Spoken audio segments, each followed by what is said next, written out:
Bueno, ya sabéis que estamos emitiendo el programa desde Sevilla porque a mediodía los Reyes clausuran aquí el 16º Congreso de la Asociación de Academias de la Lengua Española. Desde el lunes, unos 200 representantes de las 23 academias de la lengua española que hay en el mundo participan en este encuentro. Las academias de España, América, Filipinas o Guinea Ecuatorial, que comparten la responsabilidad de mantener la unidad y el buen uso del español, hoy patrimonio común de 580 millones de personas, como decía al empezar el programa. Santiago Muñoz Machado es presidente de la RAE y de la Asociación de Academias de la Lengua Española, y vamos a saludarle, que está con Loreto Souto. Buenos días, Santiago. Buenos días, Pepa. Buenos días. ¿Me oye bien? Yo sí, ¿y a mí? Perfecto, yo también, le oigo perfectamente. Lo primero que tengo que hacer es darle el pésame por el fallecimiento de la investigadora y académica Margarita Salas, que nos sorprendió a todos ayer. Pues efectivamente, llevábamos un congreso muy dichoso, lleno de conclusiones muy positivas, y nos hemos encontrado con la gran sorpresa de que hemos perdido a Margarita Salas, una académica muy importante en la española. Pues sí. Recordamos siempre su sensibilidad, su disposición, su estupendo carácter y su sencillez, siendo como era una científica puntera y extraordinaria. Santiago, ¿qué balance hace de estos días del Congreso? Pues es muy importante, el Congreso ha sido muy importante desde el punto de vista de la cooperación entre las academias. Me gusta subrayar esto porque el español es una cuestión colectiva, es la lengua nacional de 23 estados en la actualidad, y tenemos que subrayar esta circunstancia que nos obliga a trabajar en común y a relacionarnos muy intensamente. El Congreso sirve para establecer lazos todavía más estrechos de los que tenemos y formular planes de trabajo en común. Esto es lo más importante desde el punto de vista del método y desde el punto de vista, digamos, de la relación personal. Luego trabajos concretos tenemos por delante, muchos y muy variados. Quizás sea un poco pesado que yo los relacione, pero digamos que quizá el más significativo para las academias sea la puesta en marcha de una nueva edición de nuestro diccionario, ya tricentenario, para transformarlo en una herramienta digital. Señalaría también lo que va a ocurrir dentro de un rato, que es la puesta en escena de nuestro proyecto Lengua e Inteligencia Artificial, LEIA. Ahora hablaremos de ello, sí. Que, en fin, vamos a firmar con las tecnológicas.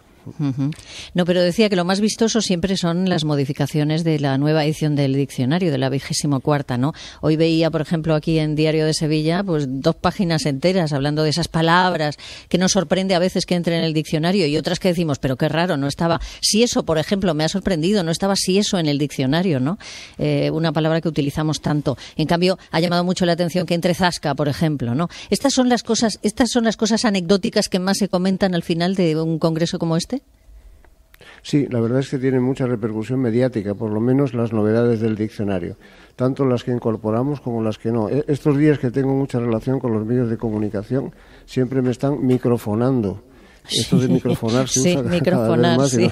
No está en el diccionario, pero tendremos que utilizarla. Habrá que poner el verbo microfonar, sí, creo. Y también habrá que poner el verbo whatsappear, porque ha entrado mensajear, que ya es algo, que no estaba mensajear, pero whatsappear con G de Washington, como decía el chiste, pues hombre, sí. Yo creo que también estaría bien españolizar el término WhatsApp, ¿no?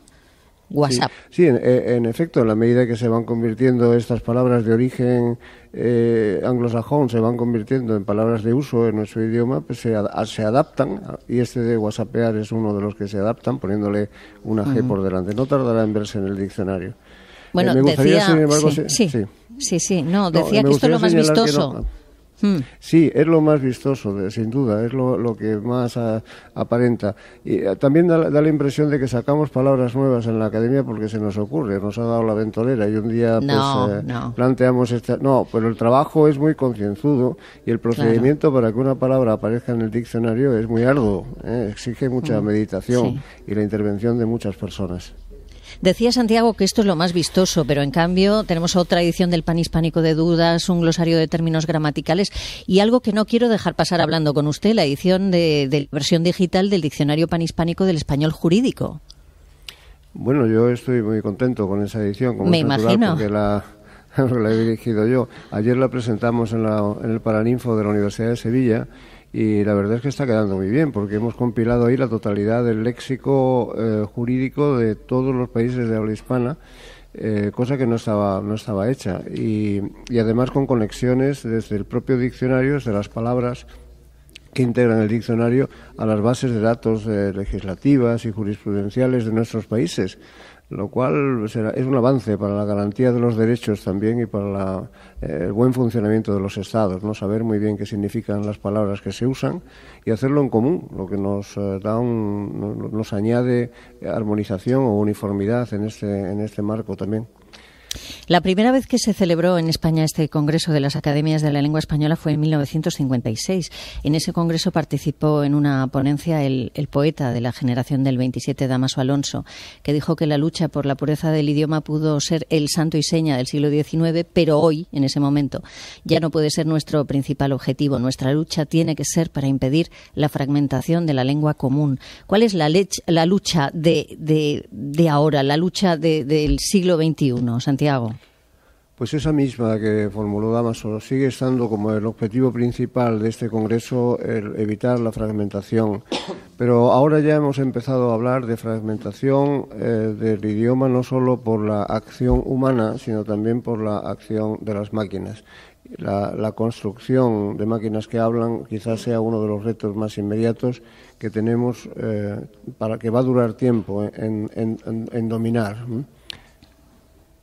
Tenían un objetivo claro estos días con este congreso, que era acercar las academias a la calle. Y por primera vez, además de esas reuniones internas que han tenido, han organizado un amplio programa de actividades culturales abiertas a todos los públicos. ¿Cómo ha sido la acogida?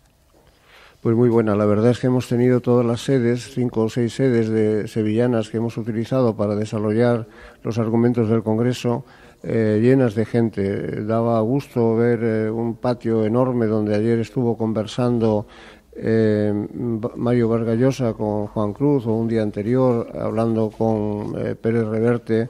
En fin, todas las actividades han tenido una enorme acogida de público. Cuando digo todas, es todas, porque llenar 7 u 8 actividades simultáneas con público no es nada fácil. De modo que Sevilla se ha portado como suele, y ha habido pues una gran acogida de público. Bueno, forma parte, esto ha sido una novedad absoluta en este congreso en relación con los anteriores, que siempre eran reuniones mucho más centradas, mucho más introspectivas de los académicos con ellos mismos, para hablar de las cosas más inmediatas que nos preocupan, con cuestiones relativas a la lengua. Ahora incorporar la cultura, la literatura general como argumento de los congresos es cosa propia, cosa nueva de pero también conecta con nuestra idea desde la academia de abrirnos más a los hablantes, abrirnos más y estar más próximos, permitirles que tanto se acerquen a nosotros físicamente. Hemos abierto la sede de nuestra institución para celebrar allí conversaciones, ensayos teatrales, referencias a la cinematografía en español, todas las variantes culturales que tienen que ver con la lengua. Vamos a hacer actividades abiertas al público allí. Y también la segunda manera de acercarnos al público es la que ahora nos permiten la gran variedad de redes. De modo que hemos transformado mucho nuestros departamentos de comunicación para que la actividad de la academia, de las academias en plural también, sea más conocida del público. También para ayudar, ¿no? Crear esos servicios que ya teníamos de Español al Día y otros que responden a consultas lingüísticas que formulan los hispanohablantes. Bueno, nos decía que uno de los proyectos estrella que ha traído este congreso es LEIA, son las siglas de Lengua Española e Inteligencia Artificial. Esta es una apuesta personal suya, Santiago, ¿no? Bueno, digamos que me ha preocupado a mí esto y me he señalado mucho defendiendo ese proyecto. Sí, bueno, en alguna medida empezó a ser una iniciativa personal mía, ahora es una iniciativa de la academia, pero también de ASALE, de las 23 academias. Sí. Pero usted pretende que las máquinas hablen más y mejor español, ¿no? Cuéntenos en qué consiste esto. Bueno, yo creo que las máquinas ahora están... primero, las máquinas hablan fundamentalmente inglés. En el mundo la inteligencia artificial se está desarrollando en inglés y nosotros queremos que el inglés nos deje un espacio al español. ¿Por qusi una novedad tan revolucionaria como toda la tecnología digital y dentro de ella la inteligencia artificial tiene más desarrollos en inglés que en español, se estará produciendo una vulneración del derecho a la igualdad de todos los ciudadanos del mundo. Tendrán ventajas, adquirirán ventajas de esas nuevas tecnologías los que estén más cultivados o los que sean de una zona del mundo y no de otra, no los hispanohablantes, sino toda el área anglófona. Esto es importante. Por otro lado, vemos que cuando se utiliza el español, pues no se hace correctamente. Me han dicho los técnicos que han hecho un cálculo sobre cómo los correctores de texto, cuando estamos escribiendo y nos señalan una palabra como incorrecta, no siempre aciertan y basta una advertencia a alguien que está escribiendo sobre que una palabra que está utilizando es incorrecta para que esa observación se viralice y no vuelva a utilizarse más. Claro. Y por este procedimiento han desaparecido del diccionario 8 o 9.000 palabras, según nos han dicho los técnicos, no se usan 7 o 8.000 o 9.000 palabras que han desaparecido simplemente por las advertencias de los correctores. Por lo que concierne a las traducciones, no sé si ha tenido en alguna ocasión oportunidad de ver cómo se traducen automáticamente algunas recetas o algunos documentos, contratos. Es un desastre. Terrible, es terrible. Sí, manuales de instrucciones, etcétera. Bueno, Santiago, tengo aquí a Chema Alonso, que, bueno, hablando del inglés, es Chief Data Officer de Telefónica. No sé si deberíamos traducir esto. Chema, buenos días. Buenos días. Buenos días. Ya lo he visto en su tarjeta y cuando lo vea le reñiré por eso. Pues hombre, hay que reñirle. Pero quería apostillar algo sobre lo que estaba diciendo Santiago, ¿no, Chema? No. Estaba diciendo que las pruebas que a las que citaba Santiago, buenos días, Santiago, las había Chema. hecho mi equipo ahí en Telefónica porque... tenemos en Telefónica un presidente que es, como yo le digo, que es un buen Don Quijote para el que ser un su Sancho Panza, porque siempre tiene ideas locas, y se juntó un día con Santiago y allí saltaron chispas, ¿no? Y al final nos pusieron a trabajar en este proyecto, y la prueba a la que se remetía Santiago pues la hizo nuestro equipo ahí en Telefónica, y lleva razón. Hay como 8.500 palabras en una herramienta tan común como Word, que están en el diccionario y que no se reconocen, y que si la gente deja de utilizarlo, no nos tenemos que olvidar que perdemos riqueza en el lenguaje, y eso nos afecta directamente a las artes, nos afecta a cosas tan importantes como la música, el cine, pero también los negocios, y hace que nuestra lengua nos afecte en la economía, en la sociedad, ¿no? Así que está claro. La batalla de hacer que las tecnologías entiendan mejor nuestra lengua es muy importante desde el punto de vista económico también. Santiago, ¿no? Tenemos, Chema, en efecto, de una conversación entre José María Álvarez Payete y yo mismo, de dos espíritus en cierta medida soñadores, empezó a gestarse Leia como proyecto, y hemos tenido una ayuda extraordinaria del equipo que dirige Chema Alonso, de modo que siempre estamos muy agradecidos. Ahora ya no es solo él, más gente. Tenemos que hacer una prueba. Yo me cambio el nombre para que nos lo pongan como jefe de datos. Claro. Pero me tienes que ayudar, Santiago, a que la palabra hacker, esta que hemos metido en el diccionario, que la primera acepción sea la positiva, no la segunda. Pero si es ya la positiva la primera acepción. Es que no quiere que el hacker sea pirata, y todos pensamos que un hacker es un pirata. No es verdad, tú sabes que no. Bueno, eso que lo diga Chema, yo creo que tenéis que hacer un intercambio. Santiago, le dejo marchar porque sé que está con el tiempo muy justo. Yo me quedo con Chema hablando un poco de todo esto que van a poner en marcha con Leia. ¿Le parece? Que lo explique él, que lo explicará mejor que yo. Muchas gracias. Tiene una mañana muy intensa. Feliz clausura del Congreso. Un abrazo, Santiago. Un beso. Adiós, gracias. Chema, bueno, Chema, ¿qué va a hacer Telefónica para mejorar el español en los dispositivos con inteligencia artificial? A ver. Bueno, lo primero que nosotros vimos en Telefónica, y yo creo que todo el mundo lo está percibiendo hoy en día, es que durante muchos años las personas hemos tenido que aprender los interfaces de la tecnología, de las máquinas. Hemos tenido que aprender que sea utilizar menús, que sea utilizar lenguajes de programación, que sea utilizar combinaciones de tecla, etcétera. Y hoy en día la tecnología está suficientemente madura como para que sea ella la que utilice los interfaces humanos, ¿no? Hoy en día ya vemos que es cada vez más común, pues tú te subes a un taxi y el taxista no teclea la dirección directamente, se lo dice a la aplicación máquina, de GPS para que le lleve a la ubicación. Y las nuevas generaciones es lo habitual, ¿no? Yo siempre digo que en Telefónica hicimos un estudio y cuando llegaba a personas de mediana edad y le hacíamos una prueba de hablar a la tecnología y que sucedieran cosas, pues le parecía algo tecnológicamente avanzado. Cuando lo hacíamos a las personas de una generación, de la generación de mi mamá, pues a mi madre le parece directamente magia. Pero cuando lo hacemos con los jóvenes, se sorprende que nos sorprenda, ¿no? Es como, esto debe funcionar así, ¿no? Es la manera que va a funcionar. Entonces, nosotros en Telefónica empezamos a trabajar en utilizar lenguaje natural en todas nuestras tecnologías. Empezamos un camino muy valiente de crear un asistente digital, que es Aura, y que estamos llevando a todos los interfaces o los canales en los que interactuamos con nuestros clientes. Y una de las cosas que nos dimos cuenta es que la tecnología que estamos utilizando para inteligencia artificial pues es toda basada en empresas anglosajonas y que tienen como primer lenguaje a la hora de crear la tecnología y a la hora de preocuparse de la corrección es el inglés, ¿no? Entonces tenemos todavía cierto retraso a la hora de adaptar las nuevas tecnologías a la lengua castellana, y creemos que la comunidad hispanohablante no se merece eso y que lo que necesitamos es que sea al mismo nivel, se desarrolle en lengua inglesa y en lengua española, ¿no? Oye, Chema, ¿y en este proyecto se van a tener en cuenta las variedades del español?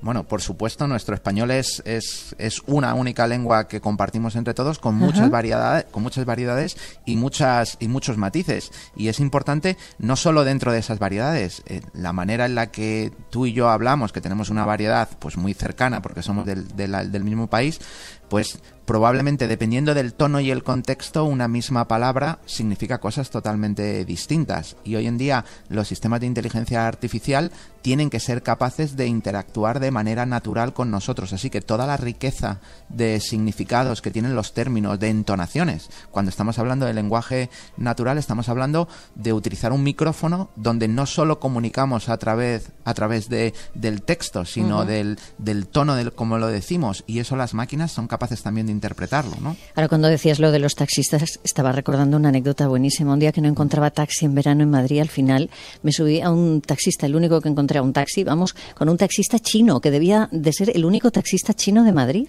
Y claro, yo iba a la calle Fuenterrabía, y entonces intentaba decirle al Google Maps Fuentelavía, y no había manera. Y le dije al final, páseme que yo le digo Fuenterrabía con 2 R's a la máquina. Sí, bueno, pues eso es una de las cosas que nosotros también hemos solicitado a las empresas tecnológicas que se han sumado que a los chinos puedan hablar con las máquinas en español. No solo ello, nosotros tenemos acentos claro, muy complicados. Por eso decía, cuando no es el mismo acento el de un andaluz de Sevilla, por ejemplo, que un andaluz de Cádiz y que un gallego. Es que tenemos tantos acentos. Yo como anécdota te puedo contar que cuando estábamos haciendo las pruebas de Aura en las versiones iniciales, pues invitamos a que viniera el presidente a verla una prueba en privado, y se vino con un amigo de aquí de Sevilla, con un acento sevillano muy fuerte, y no funcionaba, y le dije, esto no me lo puedes saber, tienes que avisarme. La verdad es que sí. Bueno, ¿cuándo va a empezar a funcionar todo esto? Estos sistemas de inteligencia artificial, esta colaboración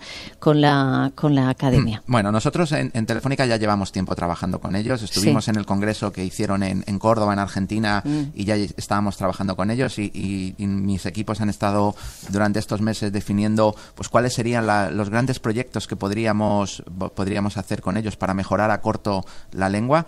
Y hoy lo que vamos a hacer es la firma, porque se han subido a este proyecto, y lo cual es de agradecer, pues las principales empresas tecnológicas del mundo, ¿no? Vamos a tener a Microsoft, vamos a tener a Facebook, vamos a tener a Google, a Amazon, etcétera, y todos vamos a intentar poner nuestro granito de arena para hacer que apoyemos a la lengua española en estos nuevos interfaces, que es la tecnología hablando, ¿no? Pues vamos a esperar que las máquinas hablen más y mejor español a partir de ahora. Chema Alonso, hay hackers buenos como tú, así que me encanta, me ha encantado conocerte, y a ver si cambiamos esto de Chief Data Officer de Telefónica. Sí, yo lo voy a decir. Gracias, un beso. Suerte, hasta luego.